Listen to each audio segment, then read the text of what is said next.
Saturdays and Teacakes, story by Lester Laminack, paintings by Chris Soonpeat. When I was 9 or 10 years old, I couldn't wait for Saturdays. Every Saturday, I got up early, dressed, and rolled my bicycle out of the garage.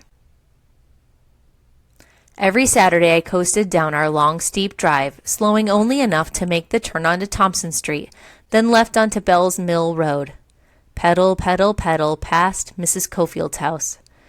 Pedal, pedal, pedal around the horse pasture and up the hill past the cemetery where my grandfather was buried.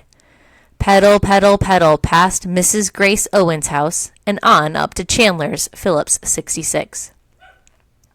Every Saturday I coasted over the black hose by the gas pumps just to make the bell ring. Then I dropped my kickstand and checked the air in my tires. I stopped at Chandler's for another reason too. That's where I crossed the highway that ran right through the center of our town. My mother always said, "You stop and you look both ways when you get to Chandler's. I don't care if the light is green. I'll hear about it if you don't." And I knew she would too. In our little town, everyone knew everybody and told everything to anyone who would listen, so I always looked both ways.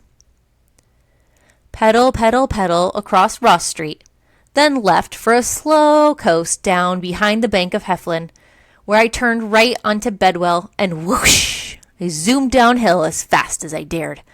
Pedal, pedal, pedal, up the next hill and left onto Almond Street. It was a long stretch to Mr. White's. I always stopped there to catch my breath in the shade of the old oak tree. One more small hill, pedal, pedal, pedal, and then a right onto Gaither Street. Now I could see my grandmother's drive. 1, 2, 3, 4 driveways and one last turn to the left. This was where my tires gave up their humming on pavement and began the crunching of gravel. Just before reaching Mama's back porch, I slammed on my brakes, sending a shower of tiny pebbles into her flowers. Every Saturday, Mama was there, sitting in her old metal glider. Crick, crack, crick, crack, sipping a cup of red diamond coffee and waiting. She was waiting for me. No one else, just me. Every Saturday, Mama called out, "Come on into this house, let us have a bite to eat." In Mama's big kitchen, sunlight poured through the windows like a waterfall and spilled over the countertops, pooling up on the checkerboard floor. Every Saturday, she had hot biscuits, sweet butter, and golden eagle syrup waiting on the kitchen table. Every Saturday, she poured a little coffee in my cup and filled the rest with milk and 2 spoonfuls of sugar. Then before long, Mama said, "We best clear these dishes away and get at that yard before it gets too hot." I followed her out to the back porch. "Let me put a little water on these ferns," she said. "You go on ahead to the car house." That's what Mama called the garage. "I'll be out directly." By the time I pulled the old lawnmower from the garage, Mama was already in the garden picking plump, ripe tomatoes for our lunch. Every Saturday I pulled the starter rope again and again while the mower sputtered and spit. Finally, that old mower started, and I struggled to push it through the dew-wet grass, leaving row after row of fresh stripes on the lawn. From time to time, the mower choked on mouthfuls of wet grass that clung to the blades and to my bare legs. But by early afternoon, the dew pearls were gone. The grass was mowed and dry, and I was soaked with sweat. Every Saturday, I pushed the mower back into the garage, trudged to the back porch, and flopped onto that old glider. Crick, crack, crick, crack. Mama soon appeared with a tall glass of sweet iced tea. "You just cool off and rest a spell. I'm going to make us a bite to eat." Before long, she came back with 2 big tomato sandwiches on hamburger buns. Every Saturday, I gobbled mine down like a hungry dog, but she nibbled at hers like a bird. "Now them's some good tomatoes," she said. "I know how you like a good tomato sandwich. Don't they taste a whole heap better when you've just picked 'em?" We sat there a while listening to the calls of blue jays and the rhythm of that old glider. Then Mama looked at me sort of sideways and said, "I reckon I know a boy who'd like something sweet to eat." and I grinned. Yes, Mamaw, I reckon you do. Come on then, Mamaw said, heading to the door. Let's get in this kitchen and see if we can't make us a mess. Every Saturday she spread a cloth over the red countertop and scattered a fistful of flour across it, sending a cloud into the air. Then she set out a big bowl.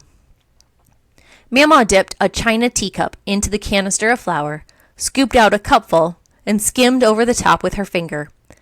Then she dumped the flour into the bowl and added sugar from her black cookie jar. She let the mixture drift through her hands like I sifted sand at the beach. When it felt right, Mamaw said, "Look in the Frigidaire," that's what she called her refrigerator, "and find me 2 sticks of blue bonnet." I pulled open the refrigerator and got out the margarine. I unwrapped the sticks and dropped them into the bowl. I mixed and mashed and mixed and mashed until the ingredients disappeared into a paste. It was smooth and pale yellow and smelled like fresh cotton candy at the county fair. Mamaw pinched off a little to taste. "I 'spect we need a bit more sugar in this."